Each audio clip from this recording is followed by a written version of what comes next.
Alam nyo ba, na bukod sa mga cute nating alagang aso, ay may mga lahi pa sila na hindi natin nasilayan sa kasalukuyan nating panahon.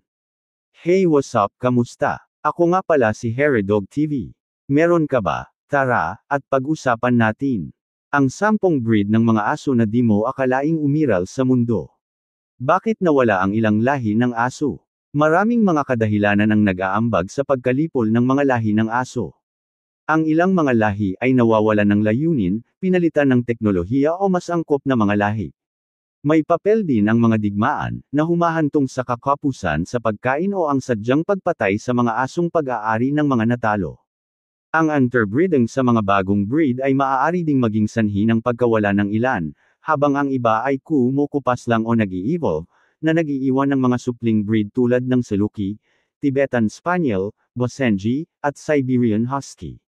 Karamihan sa mga lahi ng aso ngayon ay hindi katulad ng kanilang mga ninuno, halimbawa, ang mga asong Spitz noong ika-18 siglo mula sa Pomerania ay mas malaki kaysa sa mga Pomeranian ngayon. Number 1. Paisley Terrier. Ang lahi na Scottish na ito ay maliit at may mahabang coated, orihinal na pinalaki upang maging isang kasamang hayop at mahusay sa pangangaso ng mga daga. Ang malambot at malasutla nitong balahibo ay ginawa itong isang tanyag na lapdog, at ito ay may mahalagang papel sa pagbuo ng modernong Yorkshire Terrier.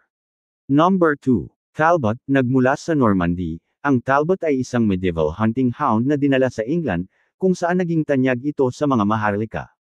Isa itong malaki, mabagal, puting aso na kilala sa matalas nitong pangamoy. Ang lahi ay itinuturing na isang ninuno ng modernong beagle, na nag-aambag sa mga kakayahan sa pangangaso nito. Ang terminong Talbot ay ginagamit sa heraldry upang tumukoy sa isang magandang asal na aso sa pangangaso. Ang lahi ay sinasabing nagmula sa Normandy. Ang dahilan ng pagkalipol nito ay dahil sa kawalan nito ng layunin at pangangailangan para sa patuloy na pangangalaga. Number 3. Bullenbeiser. Ang mga German Bulldog na ito ay makapangyarihan at maskulado, pinalaki para sa blood sports gaya ng bear baiting at bull baiting. Ang lahi ay kilala sa lakas at determinasyon nito. Sa kalaunan ay nawala ito ngunit ang direktang ninuno ng boxer, na minana ang matatag at masigla nitong kalikasan. Number 4. Hare Indian Dog. Ginamit ng Hare Indian sa Northern Canada, ang lahi na ito ay malamang na isang cross sa pagitan ng mga domestic dog at wild coyote.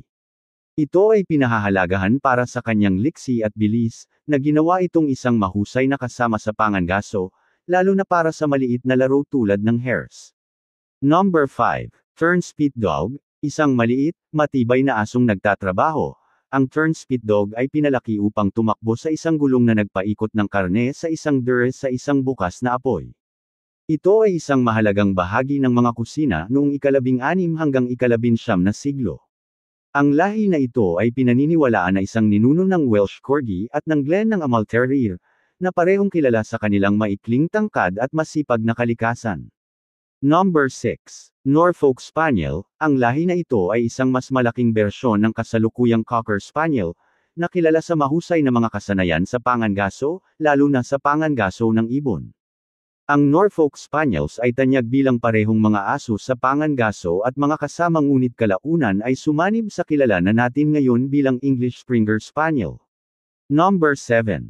Old English Bulldog. Pinalaki para sa brutal na sport ng bull baiting, ang Old English Bulldog ay maskulado at matapang.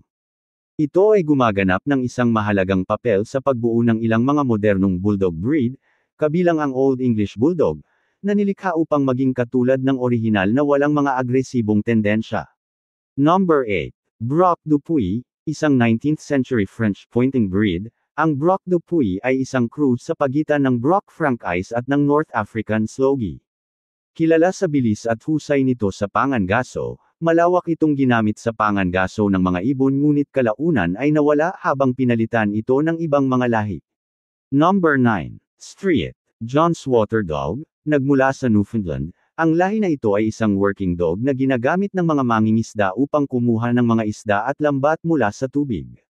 Dahil sa katalinuhan nito at mga kasanayan sa pagkuha, naging precursor ito sa Golden Retriever at Labrador Retriever, dalawa sa pinakasikat na breed ng Retriever ngayon.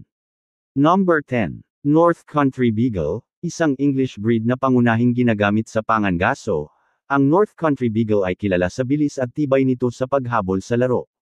Ito ay ginamit ng husto hanggang sa ika-19 na siglo ngunit kalaunan ay pinalaki habang ang iba pang mga uri ng Beagle ay naging mas popular, na humahantong sa pagkalipol nito. Hindi alam ng eksakto kung kailan sila nawala, ngunit noong 1833, isinulat ni Stenenage na hindi siya naniniwala na may mga totoong North Country Beagles na nabubuhay sa England.